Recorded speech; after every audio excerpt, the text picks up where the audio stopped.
Alright, today I'm going to show you guys how to manipulate text by using Adobe Illustrator. So first you'll obviously just want to open up your Adobe Illustrator app. Then once you get there, you'll just click on your text box, make your font, and then to start manipulating, you want to make sure that you're clicked onto your font. You'll go to Type and then Create Outlines. From the Help option, all you would do is type in outline, go to create outlines, and then it shows you exactly how to get there. So you'll just want to click on that, then go over to your shaded arrow, click on your letters, find an anchor, and start manipulating the image however you'd like.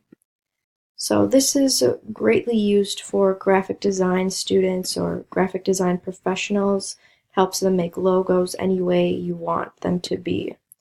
So yeah, this is how you would manipulate text by using Adobe Illustrator.